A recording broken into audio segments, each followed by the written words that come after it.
सलूजा जी और रेड्डी जी मौजूद हैं। दोनों लोगों का सर बहुत बहुत स्वागत है। बेसिक इन्फॉर्मेशन पहले अपने दर्शकों को बता दें कि इशू जो है 29 अगस्त से खुल गया, बंद होगा 27 अगस्त से 29 अगस्त के बीच में।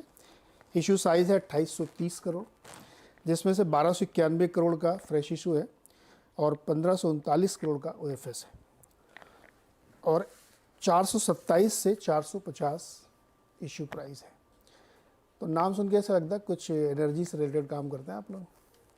क्या करते हैं सर? सलूजा से पहले बताइए सर, दर्शकों को ये समझाइए जो इन्वेस्टर हैं या जो दो देख रहे हैं कि आपकी कंपनी क्या काम करती है। तो सर हमारी कंपनी इनकॉर्पोरेट हुई थी 1995 में। ये कंपनी हमारे चेयरमैन श्री सुरेंद्र पाल सिंह सलूजा ने इनकॉर्पोरेट की थी और तब से लेके आज तक हम करीबन 25 साल से सोलर पैनल बना रहे हैं और करीबन 14 साल पहले हमने सोलर सेल मैन्युफैक्चरिंग शुरू किया था। तो आज जो है हम 2 गीगावाट ऑपरेशनल कैपेसिटी हमारी सोलर सेल की और 4 गीगावाट की कैपेसिटी 4 गीगावाट है मॉड्यूल की। एंड ये जो IPO हम कर रहे हैं जिसमें 1291 करोड़ का प्राइमरी रेज हो रहा है, ये एक ग्रीन फील्ड प्रोजेक्ट हम सेटअप कर रहे हैं जो 4 गीगावाट सेल और 4 गीगावाट मॉड्यूल हम और ऐड कर रहे हैं हमारी कैपेसिटी में। हमारा 29 साल का एक्सपीरियंस है सोलर की मैन्युफैक्चरिंग इंडस्ट्री में और सोलर सेल के लिए तो हम 14 साल से मैन्युफैक्चरिंग कर रहे हैं। ओके अच्छा, टेक्निकली थोड़ा दर्शकों को आप बताएंगे कि ये पैनल और सेल क्या है? सर जो मॉड्यूल होता है या पैनल होता जो है छत के ऊपर लगा रहता है, जो आपकी छत के ऊपर लगा होता है ना, वो जिससे उससे बिजली पैदा होता है सौर ऊर्जा उसके ऊपर लगने पर। उसके अंदर बेसिक चीज़ जो होता है जो इससे पावर आता है वो सेल है। ओके ये एक एक सेल 8 से 10 वाट के बीच में इसका आउटपुट होता है एंड इसको सीरीज और पैरेलल कॉम्बिनेशन बना के इसको सैंडविच बना के इसको पैनल बनाते हैं। तो मॉड्यूल जो है वो सिर्फ असेंबली लाइन प्रोसेस है, वेराज जो सेल है ना वो बहुत सारा केमिस्ट्री होता है उसमें। उसको बनाने के लिए अपने को गैसेस और केमिकल्स काफ़ी चीज़ें चाहिए उसको बनाने के लिए। तो जो आज इंडिया में बनाते हैं ना, सेल बनाने वाले खाली 8 गीगावाट के लोग हैं, ओके, वेराज पैनल बनाने वाले 72 गीगावाट के लोग हैं। क्योंकि गैप क्यों है? बिकॉज उस सेल बनाने का बहुत कॉम्प्लेक्स चीज़ है, उसमें टेक्नोलॉजी होता है, नोहा होता है एंड अपग्रेड भी करना पड़ता है। परसों तक एक टेक्नोलॉजी था, पर्क टेक्नोलॉजी, अभी टॉपकॉन आ गया है। सो ये नोहा हर एक कंपनी के पास नहीं है। प्रीमियर ने 2011 के पास स्टार्ट करा है, तब से हम लोग ने करते हैं इसी सेक्टर में एंड दैट्स वाई आज हम लोग उसके ये टेक्नोलॉजी में आगे आ चुके हैं। ओके चलिए जी, एक यूनिट में दोनों चीज़ें लगती है राइट जी, लेकिन गैप बहुत ज़्यादा है, तो बाकी क्या इंपोर्ट होता है पूरा? तो इंडिया में देखिए सर 2 टाइप का मार्केट चलता है। एक है मार्केट जहाँ पे जो लार्ज डेवलपर्स हैं उनके लिए गवर्नमेंट ने उनको छूट दी है कि आप सोलर सेल बाहर से ला सकते हैं, जबकि मॉड्यूल आपको बनाना है इंडिया में। ओके, मॉड्यूल 100% ये मॉडल इंडिया में बनाना है क्योंकि इंडियन गवर्नमेंट का एक बहुत क्लियर फोकस है कि हमको आत्मनिर्भर बनना है, हमको लोकल मैन्युफैक्चरिंग करना है। आज सोलर जो है ये चीपेस्ट फॉर्म ऑफ एनर्जी है और एनर्जी सिक्योरिटी के लिए इंडिया के लिए बहुत ज़रूरी है कि हम उस चीपेस्ट फॉर्म ऑफ एनर्जी और जो ग्रीन इलेक्ट्रिसिटी है, जो फ्यूचर है, इसके लिए हम एक कंट्री पे डिपेंडेंट ना रहें। तो गवर्नमेंट ऑफ इंडिया का बहुत बड़ा सपोर्ट है इसमें कि मैन्युफैक्चरिंग इकोसिस्टम इंडिया में बने। और आज जो गवर्नमेंट ने पिछले कई सालों से ये जो शुरू किया था अपना प्रोग्राम, इसमें काफ़ी सक्सेस देखा जा रहा है, काफ़ी मैन्युफैक्चरिंग आ रही है इंडिया में। जो 72 गीगावाट का आपको अभी सुधीर ने समझाया कि वो कैपेसिटी आई है, उसमें सबसे ज़्यादा कैपेसिटी लास्ट 1-1.5 साल में आई है। सोलर सेल की भी कैपेसिटी बढ़ रही है, लेकिन गैप इसलिए क्योंकि सोलर सेल हर कोई नहीं बना सकता। सोलर सेल में जो कैपेक्स कॉस्ट भी है मॉड्यूल से वो करीबन 3 से 4 गुना ज़्यादा है और इसमें काफ़ी केमिकल्स और प्रोसेस इन्वॉल्व हैं। तो इसमें डीप नॉलेज और एक्सपर्टीज ज़रूरी है। हर कोई सेल मैन्युफैक्चरिंग लगा के शुरू नहीं कर सकता, बट इंडिया में सेल के बाद उसका भी जो बैकवर्ड इंटीग्रेशन है वो भी आ रहा है। हम खुद अभी वेफर और इनगॉट में जा रहे हैं और कई कंपनीज इनगॉट वेफर में भी जाएंगी। तो इंडिया में ये पूरा एंसिलरी इकोसिस्टम बन रहा है। मेरे हिसाब से अगले 3 से 5 साल में इंडिया नेट एक्सपोर्टर होगा इस प्रोडक्ट का। आप ये कह रहे हैं कि सेल में अभी नियर मोनोपोली है और नॉलेज मोट है इसका? हाँ, तो आज सेल में है, लेकिन काफ़ी कैपेसिटी आएगी अगले 3 से 5 साल में। अब आपने एक बात अभी कही कि इंगट में आप जा रहे हैं और वेफर तक जाएंगे, ये समझाइए दर्शकों को मेरे। तो जो आपका ये पूरा सप्लाई चेन है, इसमें क्या है कि ये शुरू होता है सिलिका सैंड से, जो हमारे पास इंडिया में अवेलेबल है। सिलिका सैंड से बनता है polysilicon. Polysilicon is the raw material for ingot और इनगॉट को आप स्लाइस करते हो और बनाते हो वेफर, और वेफर जाता है as raw material for solar cell and solar cell जाता है रॉ मटेरियल फॉर मॉड्यूल। तो ये पूरा सप्लाई चेन है। आप इसमें बैकवर्ड कहाँ तक जाएंगे? हम अभी ऑलरेडी सोलर सेल और मॉड्यूल पे तो हैं। अभी हमने टाई अप किया है एक लार्ज इंटरनेशनल प्लेयर से, तो हम इंडिया में अगले 12 महीने में, इसका हमारे आईपीओ से कोई संबंध नहीं है, हम 2 गीगावाट का वेफर लाइन लगा रहे हैं। ओके। और उसके बाद उस वेफर का रॉ मटेरियल इनगॉट है, हम उसमें भी जाएंगे बैकवर्ड इंटीग्रेशन। ये ऑलरेडी लगा रहे हैं? हाँ, वेफर तो लगाना शुरू हो गया है, इनगॉट भी आएगा, वेफर आएगा 12 महीने में, इनगॉट आएगा 18 वो महीने इस प्रोसीड से नहीं है? इस प्रोसीड से नहीं, इस प्रोसीड से हम 4 गीगावाट का सेल और मॉड्यूल लगा रहे हैं। ओके। अब आप ये बताइए कि थोड़ा बिजनेस पे बात करते हैं, आपका जो टोटल बनता है उसमें कितना आप एक्सपोर्ट करते हो और कितना यहाँ बेचते हैं? तो हमारा फोकस मार्केट जो है इंडिया है, क्योंकि इंडियन गवर्नमेंट ने काफ़ी सपोर्ट किया है मैन्युफैक्चरिंग सेक्टर को। तो हमारा अगर आप लास्ट ईयर का रेवेन्यू देखो, हमारे एक्सपोर्ट्स बिलो 20% है, 80% हमारे सेल्स जो है वो इंडिया में हैं। इसका ये मतलब नहीं है कि यूएस में डिमांड नहीं है, यूएस में बहुत डिमांड है, लेकिन हम बाई चॉइस पहला प्रायोरिटी देते हैं कि अपना इंडियन मार्केट में, जो हमको government ministry of new and renewable energy ने इतना सपोर्ट दिया है मैन्युफैक्चरिंग को ग्रो करने के लिए इंडिया में, तो हमारी प्रायोरिटी है कि पहले इंडिया में दे। तो 80% हमारा सेल इंडिया में है। एक चीज़ बताइए, जब ये इतनी राइजिंग इंडस्ट्री, इतनी ज़बरदस्त ग्रोथ है इसमें, इतना गैप है, तो इसमें बहुत लोग आने की कोशिश करेंगे, बड़े प्लेयर्स आना चाहेंगे, डीप पॉकेट वाले आना चाहेंगे, वो आपको एक पोटेंशियल थ्रेट नहीं लगता फ्यूचर में? देखिए, हम इस बिजनेस में करीबन 30 साल से हैं, तो 3 डिकेड्स हमने इस बिजनेस, हमने हर साइकिल को बारीकियां देखा है। समझ ली हैं। जी।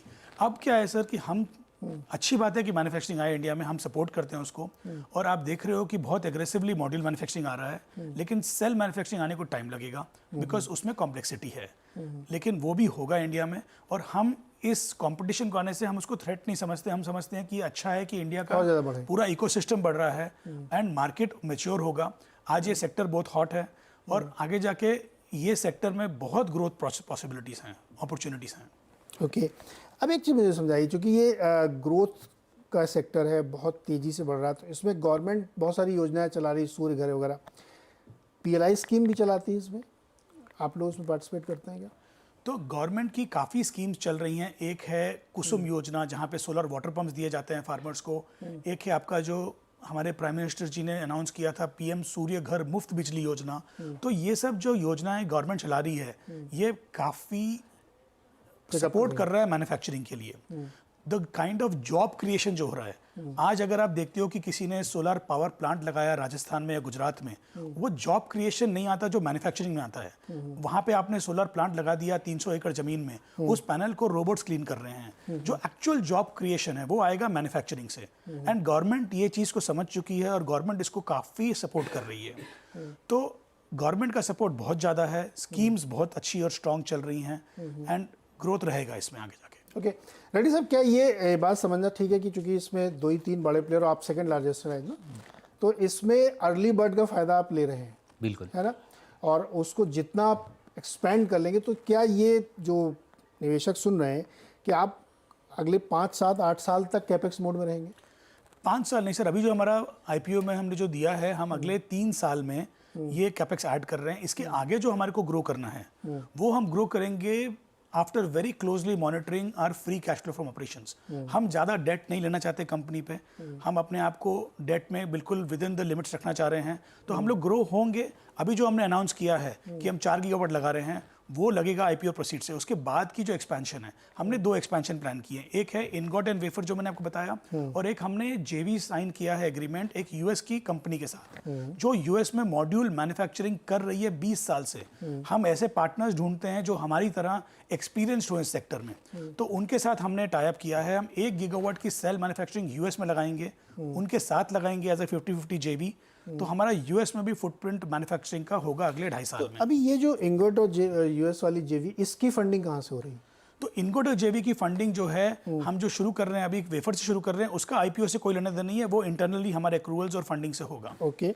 और ये जो 4 गीगावाट आप कर रहे हैं, इसकी फंडिंग आप इससे कर रहे हैं जी। तो टोटल डेट इस समय आपका कितना है? तो एज ऑन टुडे जो हमारा डेट है वो करीबन 1398 करोड़ का है, जो ग्रॉस डेट है, और जो नेट डेट है करीबन 984 करोड़ का है। अभी हम जो है और 2225 करोड़ का डेट लेंगे। ये 4 गीगावाट की जो फैसिलिटी लगा रहे हैं हम, 4 + 4 8 गीगावाट हो जाएगा सेल और मॉड्यूल। तो यहाँ पे हमारा 1000 करोड़ आ रहा है from the IPO raise, and balance हमको डेट दे रहा है Indian Renewable Energy Development Agency. हमारा इरेडा के साथ 25 साल का रिलेशनशिप है as a borrower. IREDA again is an arm of ministry. So रफली मान सकते हैं कि 3-4 साल की का ये प्लान है पूरा? जी जी। उसके बाद भी लेकिन कैपेक्स होता रहेगा, नई टेक्नोलॉजी आएगी। बिल्कुल। आप बताइए, टेक्नोलॉजी का चैलेंज होगा कि सर टेक्नोलॉजी चेंज होगा वो टाइम पे। आज टॉपकॉन है, इसका एफिशिएंसी 25% से 25.5% एफिशिएंसी है। Next generation is back contact, उसके बाद टैंडम जंक्शन पेरोस्किट्स आएंगे।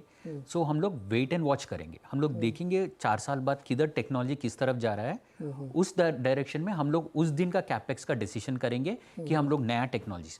But as a leader right having इस सेक्टर में हम लोग जितना सबसे पहले एंटर करें ना, उसका फ़ायदा हम लोग डेफिनेटली लेंगे कि हम लोग एफिशिएंसी कर्व में top of the line technology लोगों के पास लेके आने के लिए। राइट। अब मैंने देखा कि आपके जो फाइनेंशियल्स हैं पिछले 2 सालों में रन रेट बहुत ही बढ़िया है, ये कैसे 100% की ग्रोथ?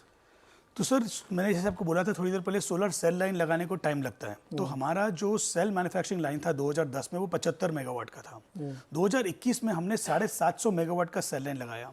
उसी साल एक प्राइवेट इक्विटी फंड ने हमारी कंपनी में इन्वेस्ट किया, जो US Washington DC based private equity fund है कॉल्ड GEF कैपिटल।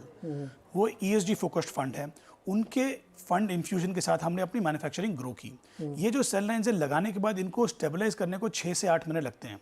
तो आपने देखा होगा कि जो हमारा 21 और 22-23 का जो पीरियड था, हम अपने सेल लाइन्स को एक्सपैंड करके, और कोविड भी था उस टाइम पे, उनको एक्सपैंड करके हम स्टेबलाइज कर रहे थे। अभी जो आपने सिग्निफिकेंट चेंज देखा है पिछले 9 महीने से, वो इसलिए आ रहा है क्योंकि हमारी लाइन स्टेबलाइज हो चुकी हैं, डिमांड काफ़ी स्ट्रांग है, एंड अभी पूरी सेल लाइन्स 24/7 ऑपरेशनल हैं। अच्छा, आप B2B में है, आपके ज़्यादातर बड़े बड़े जो क्लाइंट हैं, क्या ये ठीक समझना है कि क्लाइंट कंसंट्रेशन ज़्यादा है, कुछ बड़े लोगों बड़े क्लाइंट के साथ ही ज़्यादा है? नहीं, तो आज के दिन डिमांड इतनी ज़्यादा है कि वो बिल्कुल हमारे लिए किसी भी तरीके की चिंता की बात नहीं है, क्योंकि डिमांड इतनी ज़्यादा है। इवन हमारे क्लाइंट जो हैं कम होंगे हर क्वार्टर में, लेकिन हर क्वार्टर में चेंज होते रहते हैं। किसी क्लाइंट का कमीशनिंग ऑफ प्लांट एक क्वार्टर में है, किसी का दूसरे क्वार्टर में। जब उनका प्लांट कमीशनिंग होता है तब हम पूरा फोकस उन्हीं को देते हैं ताकि माल उनके साइड पे पहुंच जाए। अब अगले महीने किसी और क्लाइंट का रहेगा कमीशनिंग, तो उसको देते हैं। तो ये चेंज होता रहता है एवरी क्वार्टर। अच्छा, सारी यूनिट्स आपने हैदराबाद में लगाई, क्यों? ये जियोग्राफिकल कंसंट्रेशन क्यों? सर इसका एक कारण है कि हमारे जो ग्रैंडफादर हैं वो मूव हुए थे 1947 में, जब पार्टीशन हुआ था। वो 1 साल रुके थे अयोध्या में। उसके बाद उनका जो बिजनेस था वो कन्फेक्शनरी का बिजनेस था। उनको शुगर का एलोकेशन चाहिए था। शुगर उस टाइम पे कंट्रोल, लाइसेंस कंट्रोल होता था। तो उनको शुगर का एलोकेशन निज़ाम शुगर फैक्ट्री में मिला, तो वो हैदराबाद में सेटल हो गए। और कोई रीज़न नहीं है, हम हैदराबाद में। फिर भी ये आपको नहीं लगता कि एक ही जगह सारा कंसंट्रेशन कर दिया आपने? अलग अलग करते तो अभी जो रिस्क हमारा कम होता। बिल्कुल, तो अभी जो हमारा इनगॉट वेफर का प्लान है सर, हम जो बैकवर्ड इंटीग्रेशन सेल के बाद इनगॉट वेफर है, वो हम तेलंगाना में नहीं कर रहे हैं। हम ये जो 4 गीगावाट का प्रोजेक्ट है, ये हम तेलंगाना में लगा रहे हैं, 3400 करोड़ का कैपेक्स का। जो आगे की इनगॉट वेफर की इन्वेस्टमेंट है, उसके लिए हम इंडिया में 3-4 लोकेशंस में हम लोग सुधीर इवैल्यूएट कर रहे हैं एंड डिसाइड करेंगे कि कौन सा लोकेशन हमारे लिए बेस्ट होगा in terms of the incentives, in terms of the nearest to the port and stability of electricity supply. तो ये सब चीज़ें देख के डिसाइड होगा कि हम कहाँ लगाएंगे। ओके, तो मोटे तौर पे समझ में आ रहा है कि बैकवर्ड इंटीग्रेशन की तरफ आप जा रहे हैं, जियोग्राफिकल भी चेंज कर रहे हैं, बट अभी भी बहुत रॉ मटेरियल आप चाइना से लेते होंगे। ये एक जियोपॉलिटिकल रिस्क है क्या? तो ये बिल्कुल रिस्क है सर, और इसी रिस्क की वजह से हमारा, अगर आप देखो पिछले 1.5-2 साल पहले हमारा करीबन 80% रॉ मटेरियल चाइना से आता था। आज वो 60 पे आ गया है। इनगॉट वेफर से वो और नीचे चले जाएगा। जो गोल है हमारा, और जो गोल है गवर्नमेंट ऑफ इंडिया का, कि हम कैसे आत्मनिर्भर बने, तो रोड मैप बिल्कुल क्लियर है। हम अपना रिलायंस ऑन चाइना उसको कम कर रहे हैं, एंड वो ग्रेजुअली होगा। फिर भी जो की मटेरियल वो तो वहीं से लाएंगे आप। हाँ, एज ऑफ नाउ, बट ये ग्रेजुअल होगा, ये रातों रात हो नहीं सकता। बट इस पे पूरा काम जोर शोर से जारी है। ये बिल्कुल ये रिस्क कम करना बिल्कुल जारी है कि ये होगा। अब एक लास्ट क्वेश्चन, क्या वैल्यूएशन आप मांग रहे हैं? कुछ टेबल पे छोड़ा आपने? यही तो असली सवाल है, सबसे बाद में पूछना, लेकिन असली सवाल यही है। सर वैल्यूएशन जो है, ये हमारे जो बैंकर्स हैं BRLMs, वो इन्वेस्टर्स से बात करके डिराइव करते हैं। वो हमारा उसमें कोई रोल नहीं होता है। अच्छा, लेकिन दूसरा सवाल, मानते हैं कि सेबी रेगुलेशंस होंगे, आप फ्यूचरिस्टिक कुछ नहीं बोल सकते, लेकिन जो पिछले 2 साल को देखें तो उसके आधार पे आप क्या कहना चाहेंगे? नहीं, तो पिछले 2 साल अगर आप देखो, जो हमारे कंपनी में ग्रोथ हुआ है, वो इसलिए हुआ पॉसिबल क्योंकि हम लोग अर्ली अडॉप्टर्स ऑफ टेक्नोलॉजी थे। हम लोग इस लाइन में 29 साल से कड़ी मेहनत कर रहे थे। तो आज जो है हमारी कैपेसिटीज़ जो बढ़ गई हैं, उसकी वजह से रेवेन्यू बढ़ा है, उसकी वजह से प्रॉफिटेबिलिटी बढ़ी है। तो पिछले 2 साल की स्टोरी है कि हमारी लाइंस जो हमने लगाई, मैन्युफैक्चरिंग लाइंस कोविड के बाद, उसका हमको आज फ़ायदा मिल रहा है। तो अपर बैंड में करीब 25 के मल्टीपल पे मान सकते हैं मोटे तौर पे सर नहीं ये अरे ये तो नंबर है, जी, जी। मैं तो कुछ कर ही नहीं रहा हूँ, तो नंबर आप कैलकुलेट करें कोई भी तो जी, उसको सर। ये दिख जाएगा। तो ओके सलूजा सर और रेड्डी सर बहुत बहुत शुक्रिया थैंक यू भाई। बातचीत करने के लिए और आपको बहुत शुभकामनाएं आपके इस thank you IPO successful thank you so होने मच के लिए। Sir, thank you. तो ये था प्रीमियर एनर्जीज, एक नए तरीके के बिजनेस। और मैंने बहुत सारे सवाल इसलिए पूछा कि मैं भी समझना चाह रहा था कि ये चलता कैसे है बिजनेस, क्योंकि सोलर हम लोग बहुत सुनते हैं लेकिन डिटेल पता नहीं होती। तो उम्मीद करते हैं कि आपको फ़ायदा हुआ होगा। चलिए एक छोटा सा ब्रेक और ब्रेक के बाद